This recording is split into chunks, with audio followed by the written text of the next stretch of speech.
The founder of Colorado Ped Patrol, Tommy Fellows, told his supporters for more than a year he was a federal nonprofit. Donations that fund his catches would be tax deductible. That was never true.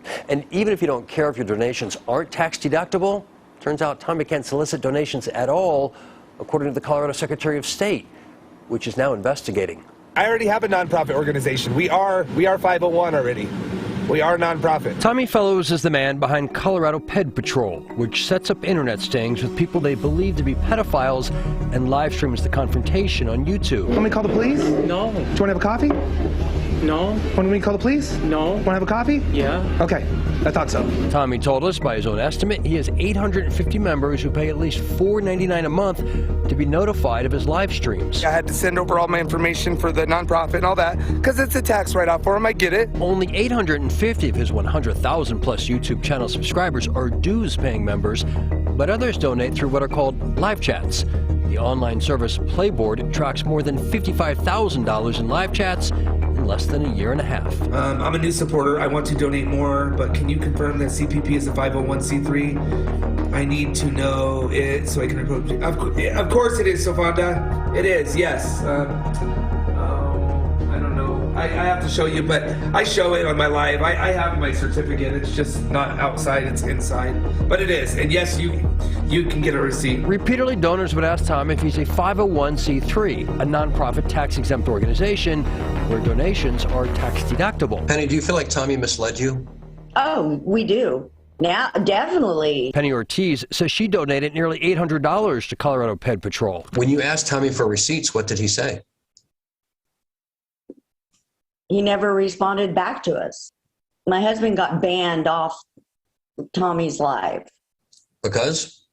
He wouldn't respond to my husband. Ortiz is the only critic willing to show her face. Others requested anonymity, saying the moment you question Tommy, his supporters turn on you. If you leave Tommy, if you go against Tommy, they start calling people pedos. This woman was a former decoy who asked us not to use her name or show her face.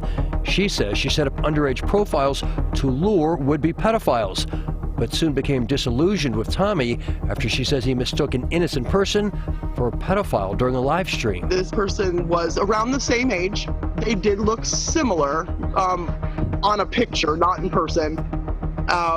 They lived with their parents. So everything kind of, fell in place until we realized that it was actually not the right person. The former decoy says Tommy offered no apologies. Before you can pull that video down, it's going to affect them. She too donated money for a cause she no longer supports. Probably close to $3,000.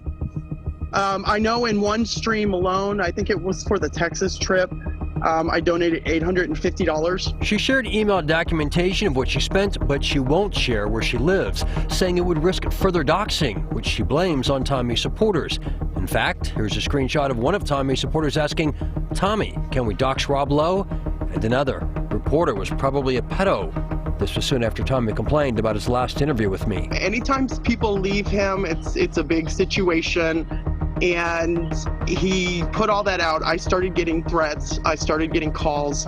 My 14-year-old son got a threat on his cell phone. This former decoy is not the only person who expressed fear of Tommy's supporters. I got to a point where I was even afraid to ask for receipts for the donations that I made and the monthly memberships I paid for because I didn't want to be mistreated. I didn't want to be bullied. This man went by the online name Atari and also requested anonymity. To the chats and his live streams, he would regularly say, "I'm a 501c3 nonprofit. You can claim these donations on your taxes."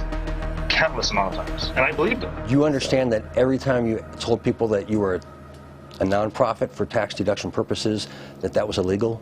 No, I didn't know it was legal, no.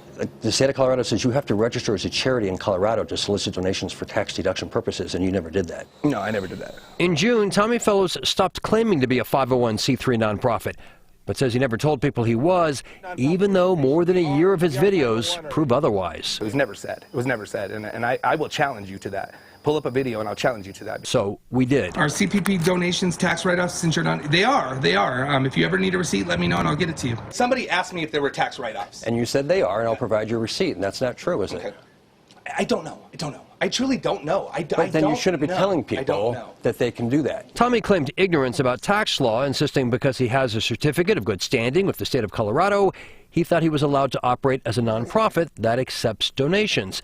But that's not how Colorado law works. The Secretary of State says nonprofits have to register as a charity to solicit any donations, tax deductible or otherwise. And the state says Tommy never did. That is breaking the law.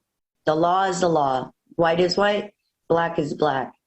Tommy broke the law. Neither the IRS nor the Attorney General will acknowledge if they're investigating Tommy, but critics we spoke with say they filed complaints. And in an email, the Colorado Secretary of State says the department has received a complaint regarding Colorado Pet Patrol and is currently reviewing it. If you become a 501c3, you'll have to have a board and open up your books. Correct. We have a board. Are you prepared to open up your books? Absolutely. Absolutely. I'll open my books, but I'm not going to open my books to just some random Joe that calls me and says, open your books, you know? Well, if you're 501c3, you have to. Well, I'm not a 501c3. When Tommy says he has a board, he's the board. Under Colorado law, you only need one board member, and by Tommy's own admission, he's it. He now says he'll follow the rules, whatever they are, and says he'll refund donations to those who want them, but his critics remain skeptical. Rob Lowe, Fox 31.